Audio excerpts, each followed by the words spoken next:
জীবনে যদি তুমি বারবার আঘাত পেতে থাকো তাহলে নিজেকে দোষী ভেবো না।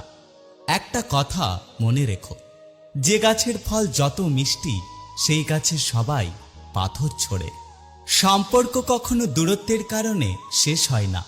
সম্পর্ক শেষ হয় অসম্মান, অহংকার, স্বার্থপরতা এবং বিশ্বাসঘাতকতার কারণে।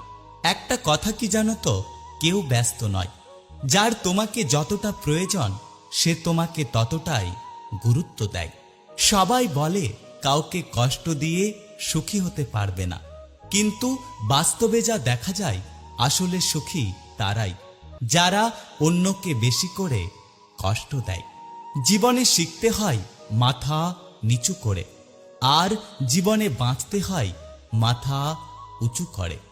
জীবন মানে হলো একটা যুদ্ধ, কখনো পরিস্থিতির সাথে, কখনো মানুষ না চিনতে পারার কারণে, কখনো নিজের বিবেকের সাথে, কখনো কর্মের সাথে, আবার কখনো সময়ের সাথে। জীবনের কাছে আমার একটা প্রশ্ন, কি অন্যায় করেছি যে আমার সাথে সবসময় খারাপ হয়? কিছু হারিয়ে গেলে যা কষ্ট হয় তার চেয়ে বহুগুণ বেশি কষ্ট হয় কেউ বদলে গেলে। বিশ্বাস কথাটা 3 অক্ষরের হলেও ওর ওজন অনেক বেশি। সবাই তার বহন করতে পারে না। হাসি দিয়ে শুরু, শেষ হয় চোখের জল দিয়ে। এটা সেই অভিশাপ যাকে মানুষ ভালোবাসা বলে। জীবনের প্রত্যেকটা লড়াই নিজেকে লড়তে হয়, কারণ লোক শুধু উপদেশ দেয় কিন্তু কেউ সঙ্গ দেয় না। খুব জানতে ইচ্ছে করে মানুষ ঠকানো মানুষগুলো অন্যদের ঠকিয়ে নিজে ঠিক কতটা মজা পায়। তুমি যদি আমাকে ছাড়া খুশি থাকতে পারো তাহলে অভিযোগ কিসের?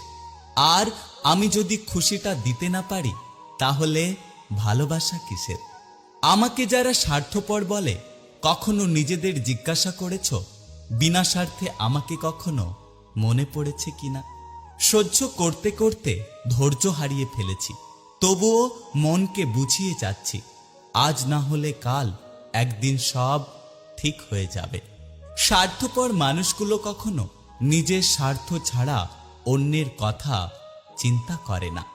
ভরসা ছিল, বিশ্বাস ছিল, কিন্তু পরে বুঝলাম ওটা আমার ভুল ধারণা ছিল। জীবন থেকে একটা জিনিস শিখলাম, চাইলেই পর হওয়া যায়, কিন্তু চাইলেই সবার আপন হওয়া যায় না। আমি যেখানেই শান্তি খুঁজে যাই সেখান থেকে মানসিক যন্ত্রণা নিয়ে ফিরে আসি। সময় বদলাতেও সময় লাগে, কিন্তু মানুষ বদলাতে কোনো সময় লাগে না। নিজের দোষ থাকতে যারা অন্যের ঘাড়ে দোষ চাপিয়ে দেয় তাদের সাথে তর্ক করে কখনোই জেতা যায় না, কারণ তারা প্রত্যেকটা মিথ্যে যুক্তি দিয়ে তর্ক সাজায়। জীবনে যদি